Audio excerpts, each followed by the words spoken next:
हाय, आपके साथ मैं हूँ Surabhi Sharma. India TV YouTube channel subscribe करिए, बेल आइकन दबाएं।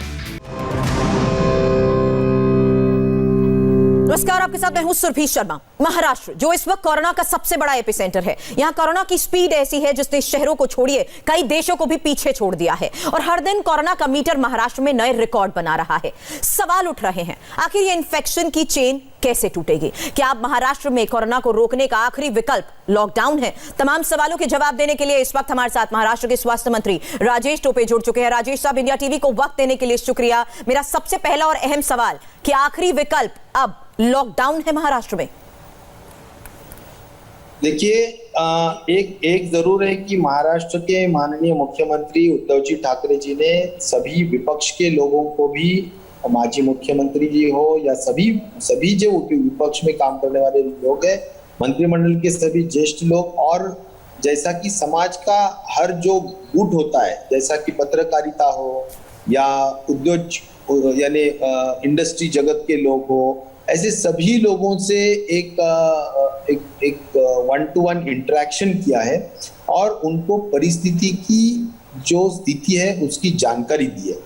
अभी उसके बाद उनका एक मन बनाने का जो काम होता है कि भाई ये स्थिति है, क्या करना चाहिए। तो सभी लोगों का एक पॉजिटिव मत हुआ है कि जैसा कि लॉकडाउन ये लास्ट विकल्प होता है कि जब हमारी संख्या बहुत ज्यादा बढ़ जाती है और ओवरवेलमिंग ऑफ हॉस्पिटल होता है, हॉस्पिटल बेड्स होते हैं, या तो रेमडेसिविर की उपलब्धता कम हो जाती है या नहीं के बराबर होती है, या तो फिर ऑक्सीजन डिमांड जो है वो डिमांड एंड सप्लाई में डेफिसिट निर्माण होता है। ऐसे वक्त विकल्प लास्ट होता है, वो है लॉकडाउन। तो उसके बारे में काफी चर्चा हुई और ऐसा भी हुआ है कि कुछ कॉम्पेंसेशन देके हम लॉकडाउन कर सकते हैं क्या, क्योंकि जो गरीब लोग हैं उनको बहुत तकलीफ हो सकती है। उनके लिए रोजी रोटी का सवाल होता है। जिनका पेट हाथों पर है, रोज काम करते हैं और जो जीते हैं, उनके लिए कोई खास तौर पर हम कोई प्रावधान कर सकते हैं क्या? इस तरह के जो भी विकल्प अलग अलग हो सकते हैं, उसके बारे में जो वित्त मंत्रालय है वो उसके बारे में एक प्रपोजल तैयार करेगी और जो लॉकडाउन के इम्पैक्ट्स हो सकते हैं उसके बारे में पूरी सभी यानी डिटेल अपन जैसा बोलते ड्यू डिलीजेंस हम करेंगे। और मुझे लगता है आने वाले जो कैबिनेट है उसमें ये सब प्रस्ताव रखा जाएगा मोस्टली ऑन वेडनेसडे और उसके बाद डिसीजन लिया जाएगा। लेकिन आज स्थिति ऐसी बनी है कि 15 दिन का कम से कम लॉकडाउन करना जरूरी लग रहा है। एक मन बनाने का काम सभी लोगों ने किया है। मुझे लगता है कि इसमें हम आगे जा सकते हैं, लेकिन आखिरी डिसीजन आफ्टर ऑल कैबिनेट और आफ्टर ऑल माननीय मुख्यमंत्री जी लेंगे। सर, कैबिनेट के लिए गए इन डिसीजंस के बाद यही कहना भी पड़ा कि महाराष्ट्र में जो स्थिति है उसको देखकर कह सकते हैं कि लॉकडाउन का काउंटडाउन शुरू हो चुका है। लेकिन मेरा सवाल चेन ऑफ ट्रांसमिशन को लेकर है राजेश टोपे जी आपसे, जो लगातार इंडिया टीवी और हर दर्शक यहाँ पर हमारे साथ जो जुड़ते हैं, तस्वीरें देखते हैं, मार्केट्स में भीड़ है। क्या ये तस्वीरें बीएमसी को नजर नहीं आती, वहां की पुलिस को नजर नहीं आती? क्या ये तस्वीरें सरकार के सामने नहीं है कि मार्केट्स में हालात कैसे बने हुए हैं? तो क्यों मार्केट्स को शिफ्ट नहीं किया जाता? क्यों ऐसी जगहों पर भी पाबंदियां लागू नहीं हो पा रही है जहां पर लोगों की हर रोज हम भारी भीड़ देखते हैं? मुझे लगता है जो एनफोर्समेंट है ना कोविड अप्रोप्रिएट बिहेवियर का, वो बिल्कुल सख्ती से किया जाता है। नहीं ऐसा नहीं, आप यकीन नहीं करोगे, लेकिन बीएमसी में करीबन 30-40 करोड़ रुपए के ऊपर फाइन पेनल्टी वसूल की गई है जो मास्क नहीं लगाते उनके लिए। अभी मुझे बोलिए कि पूना में भी करीबन 15 करोड़ के ऊपर पेनल्टी लगाई गई है मास्क नहीं लगाते तो। 500 रुपीज फाइन हम लगाते हैं। सोशल डिस्टेंस अभी तो देखिए कि दिन में हमने सभी दुकानें बंद रखी है काफी, यानी इट्स एज लाइक लॉकडाउन की परिस्थिति सरीका सिर्फ एसेंशियल सर्विसेज ही शुरू है। बाकी ट्रांसपोर्टेशन एक हमने खुला रखा है, लेकिन रेस्टोरेंट्स बंद है, मॉल्स बंद है, थिएटर्स बंद है। काफी हद तक यानी मैं जो बोल रहा हूँ कि काफी रेस्ट्रिक्शंस सरकार अपनी तरफ से मेजर्स ले रही है, लेकिन लापरवाही तो है ना सर। हर चीज पर यहाँ पॉलिटिक्स होती है, वैक्सीनेशन को लेकर पॉलिटिक्स होती है। यहाँ पर अब जिस तरह से आप कह रहे हैं कि फाइन भी दिए जा रहे हैं, लोगों की लापरवाही तो है, भीड़ तो है, हालात नहीं बदल रहे। चेन ऑफ ट्रांसमिशन फिर टूटेगी कैसे? देखो, ये चेन ब्रेक द चेन, इसीलिए ही हम ये सब जो भी कर रहे हैं टू ब्रेक द चेन, ये सभी जो भी हम एफर्ट्स ले रहे हैं टू ब्रेक द चेन। तो मुझे ऐसा लगता है कि जरूर सेल्फ डिसिप्लिन की जरूरत है। हम 100% एनफोर्स भी कर रहे हैं, उनको काउंसलिंग भी कर रहे हैं, लेकिन एक है कि वैक्सीनेशन भी उतना ही जरूरी है।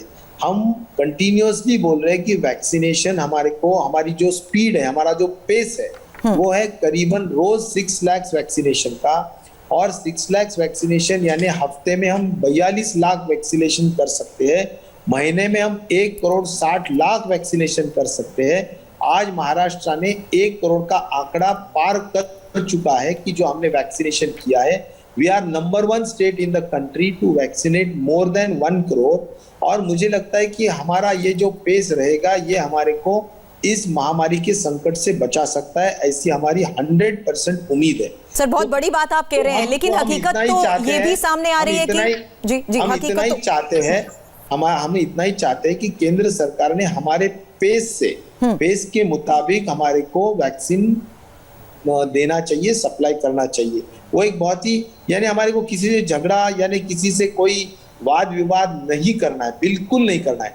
जो भी आज तक केंद्र सरकार ने, भारत सरकार ने मदद की है उसके बारे में हम बिल्कुल शुक्रगुजार है, बहुत बहुत आभारी है। लेकिन आज जो हालात हुई है उसमें और ज्यादा हम मेहनत करके हमारे लोगों को सुरक्षित करना चाहते हैं। उसके लिए ज्यादा से ज्यादा वैक्सीनेशन का डोज महाराष्ट्र को, जो एक्टिव केसेस देखते हुए और लोक संख्या जो हमारा डेमोग्राफी है 12 crore, it can not be compared with Gujarat having 6। बिल्कुल सर, और जो बात आप कह रहे हैं, जो एफर्ट्स आपकी सरकार ले रही है, मुझे लगता है उसके रिजल्ट्स भी लोगों को समझने भी चाहिए और लोगों को खुद उसमें सहयोग भी करना चाहिए। लेकिन टोपे साहब, क्या वजह है कि मुंबई में 29 वैक्सीनेशन सेंटर्स बंद हो गए, महाराष्ट्र का सबसे बड़ा सेंटर बीकेसी, नागपुर में भी कुछ इसी तरह के हालात, और तस्वीरें तो ये भी सामने आ रही है कि वैक्सीनेशन सेंटर से बैरंग लौटना पड़ रहा है, लोग इंतजार कर रहे हैं लेकिन आखिरकार उन्हें वैक्सीन नहीं मिल पा रही। नहीं, इसका एक ही यानी ये आप एकदम राइट क्वेश्चन पूछिए। मुझे ऐसा लगता है कि ये नहीं है, इसका जवाब मुझे लगता है आप खुद को भी पता होगा ही कि भाई वहां पर नर्स खड़ी है, वहां पर डॉक्टर खड़ा है सभी मदद करने के लिए, AEFI की व्यवस्था वहां पर है, कोल्ड चेन की व्यवस्था है, सब कुछ वहां पर है, लेकिन वैक्सीन नहीं है। इसीलिए आप 29 बोल रही है, लेकिन 70 out of 120 70 vaccination centres are close down since last 2 days. और उसके लिए हम डिमांड कर रहे हैं कि जल्द से जल्द वैक्सीन दिया जाए। ये डिमांड मुझे लगता है कुछ पॉलिटिसाइज नहीं होनी चाहिए। ये एक हम रेगुलर डिमांड कर रहे हैं, लेकिन इसको पॉलिटिसाइज किया जा रहा है कि हमारे पे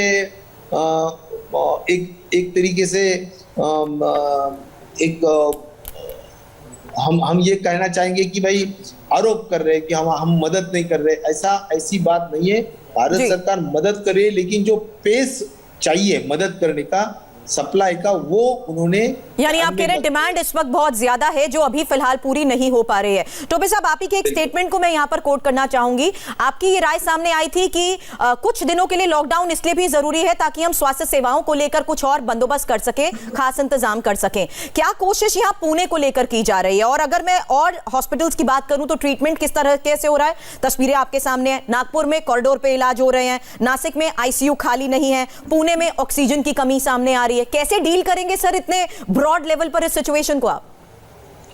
नहीं, देखिए, कुछ हॉस्पिटल्स जो बहुत ही ज्यादा डिमांड में है, उन हॉस्पिटल्स के हद तक वो तस्वीरें जरूर आ सकती है, लेकिन ऐसी स्थिति यानी सभी जगह पे नहीं है या पूरे सिटी में नहीं है।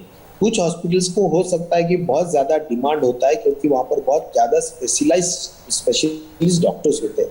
तो मैं यही कहना चाहता हूँ कि पिछले अगर साल में देखा जाए तो हमने बहुत बड़े पैमाने पे प्रिपेयर्डनेस या रैंपिंग अप ऑफ यानी जो बेड्स है, हॉस्पिटल बेड्स है, यानी तुम्हारे टेस्टिंग लैब्स है, फिर डॉक्टर्स है, नर्सेस है, रैंप अप किए है, संख्या बढ़ाई है। इसमें कोई दो राय होने की कोई वजह नहीं है। इवन भारत सरकार ने हमारे को जो आरटीपीसीआर की सबसे ज्यादा टेस्टिंग करते हैं, इसलिए माननीय प्रधानमंत्री मोदी जी ने भी राज्य सरकार को सराहा, यानी उनको कॉन्ग्रेचुलेट किया है, और उसके बाद वैक्सीनेशन के लिए भी कॉन्ग्रेचुलेट किया है। हम 3T प्रिंसिपल भी बहुत अच्छी तरीके से ये करते हैं। मैं बोलता हूँ कि हम ऑनेस्ट और ट्रांसपेरेंट है। हो सकता है, देखिए, मैं किसी की तरफ उंगली दिखाना नहीं चाहता हूँ कि भाई कई राज्य ऐसे हैं कि जो रिपोर्टिंग नहीं कर रहे हैं, कई राज्य ऐसे हैं कि जिनके पास आरटीपीसीआर लैब्स ही नहीं है। आज हमारे पास 600 लैब्स है, 600, और पूरे ऑप्टिमम कैपेसिटी से काम कर रही है। तो मैं ये चाहता हूं कि अगर कुछ राज्य का यानी टेस्टिंग नहीं कर रही है, रिपोर्टिंग नहीं कर रही है, तो उनकी इसलिए वहां पर संख्या नहीं दिखेगी। लेकिन हम every death we are reporting और हम अपलोड कर रहे हैं आपके पोर्टल पे, और जो भी एक्टिव केस हो रही है वो भी हम अपलोड कर रहे हैं। तो हमारी ट्रांसपेरेंसी और हमारा सबसे इम्पोर्टेंट ऑनेस्टी, ये प्रिंसिपल हमारे बिल्कुल सही है, और हमारा पूरा फोकस हमारा कोरोना पे ही है।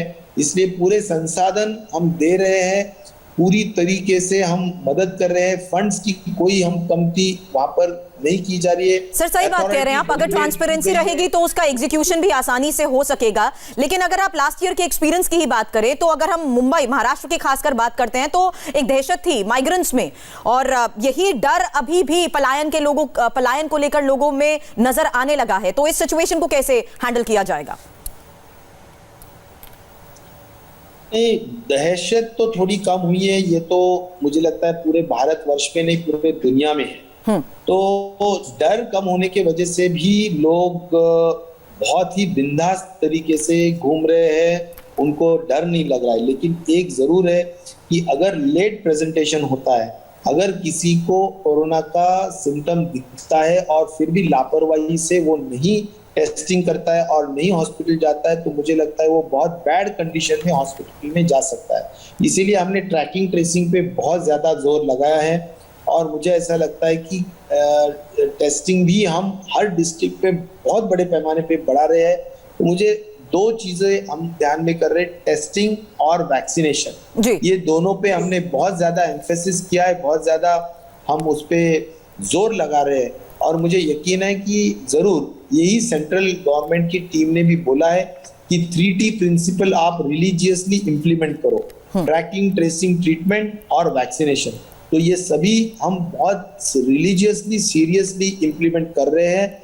हमारा कोई फोकस डेविएट नहीं हो रहा है, हम बिल्कुल डिस्ट्रैक्टेड नहीं है, और बिल्कुल फोकस से हम काम करते रहेंगे। वी आर वेरी कमिटेड, और ऑनेस्टी और ट्रांसपेरेंसी की प्रिंसिपल हम बिल्कुल छोड़ना नहीं चाहते। चाहे जो भी सही चित्र है, रियल टाइम जो भी सही चित्र है, वो हम दिखाना चाहते हैं। So, ट्रैकिंग 3T की जो आप बात कर रहे हैं, लेकिन मैं आपके सामने ये सवाल करना चाहता हूँ। आप जो हमारे मार्केट्स के जो चित्र दिखा रही है, फिल्म्स दिखा रहे हैं, तो मैं तो बोलता हूँ जो 4 राज्यों में इलेक्शन चल रहे हैं, वहां पर तो जो रैलीज हो रही है, तो वो तो लाखों में है, 50-50 हजार लाखों में रैलीज है। वहां पर कहीं पर भी मास्क नहीं है। तो कोरोना को सिर्फ महाराष्ट्र ही पसंद है क्या? कोई दूसरे राज्य पसंद नहीं है क्या?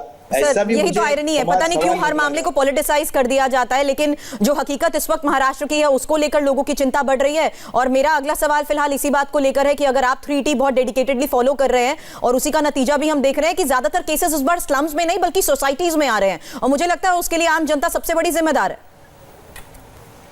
नहीं, सोसाइटीज में बिल्कुल आप सही कह रही है, क्योंकि हर्ड इम्यूनिटी जो है वो स्लम्स में अभी दिखाई दे रही है, क्योंकि हमने सीरो सर्विलेंस किया है, एंटीबॉडी सर्विलेंस जिसको बोलते हैं। तो उसमें काफी हद तक हमारे को एंटीबॉडीज झुग्गी झोपड़ियों में या स्लम्स में दिखाई देते हैं, इसलिए वहां पर के केसेस नहीं आ रहे, लेकिन अपार्टमेंट्स में आ रहे हैं। तो बहुत ज्यादा एहतियात जो है वो अपार्टमेंट्स में, बंगलोज में अभी ये करना जरूरी है। सेल्फ डिसिप्लिन की बहुत जरूरत है, और जितना हो सकता है हम इन्फोर्स कर रहे हैं। मुझे लगता है कि 100% आने वाले दिनों में ये जो आपको जो चित्र दिख रहा है, रेमडेसिविर की कमी नहीं रहेगी। मैंने पूरे सभी रेमडेसिविर के फैक्ट्रीज और उत्पादकों की मीटिंग भी ली है, वो भी अभी आने वाले 10-20 दिनों में हमारा प्रोडक्शन दुगना कर रहे हैं। जो रेट्स है वो भी MRP के कम किया जा रहा है। ऑक्सीजन का भी सप्लाई हमने डिमांड किया है एक्चुअली कि MP और अन्य राज्यों में स्टील के बड़े फैक्ट्रीज है, केंद्र ने हमारे को मदद करना चाहिए, भारत सरकार ने मदद करना चाहिए। हमने 100% 1200 मेट्रिक टन जो ऑक्सीजन निर्माण होता है महाराष्ट्र में 100% हम मेडिसिन के लिए ही यूज करते हैं, कोई ऑक्सीजन इंडस्ट्री को नहीं जाता है। मुझे लगता है हमारे जो ऑप्टिमम कैपेसिटीज है, हम जो मैक्सिमम कर सकते हैं वो हम कर रहे हैं।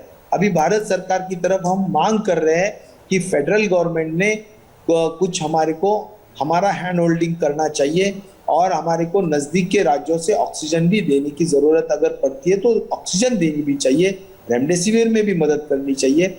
और खास तौर पर जो वैक्सीनेशन का कार्यक्रम है उसमें तो बिल्कुल उन्होंने जो कई केंद्र के जो मंत्री लोग कहते आए हैं कि राज्य ने उनके जो पेस है वो दुगनी करनी चाहिए। जैसा हम पहले 3 लाख करते थे तो 6 लाख करना चाहिए, हमने 6 लाख किया है, तो अभी 6 लाख के हिसाब से हमारे को वैक्सीनेशन के डोसेज मिलना चाहिए। चलिए, बहुत बहुत शुक्रिया राजेश टोपे साहब। मैं जानती हूँ आप व्यस्त थे, मीटिंग में आप व्यस्त थे, लेकिन आपने हमारे लिए वक्त निकाला और बहुत जरूरी सवाल थे ये जानना कि आखिर किस तरीके से केंद्र से सहयोग की आप उम्मीद कर रहे हैं, किस तरीके से राज्य बिगड़ते हालात को काबू करने की कोशिश कर रहा है, और सबसे महत्वपूर्ण ये भी था कि आपकी जो सर्वदलीय बैठक हो रही है उसमें भी क्या उसी ट्रांसपेरेंसी के साथ राज्य के हालात के बारे में चर्चा हो रही है या नहीं। उन तमाम सवालों का आपने जवाब दिया, हमें वक्त दिया, उसके लिए बहुत बहुत शुक्रिया आपका राजेश जी। हाय, आई एम सुरभि शर्मा। खबरों से अपडेट रहने के लिए India TV YouTube channel subscribe करिए, साथ में बेल आइकन जरूर दबाएं। जुड़े रहें इंडिया टीवी के साथ।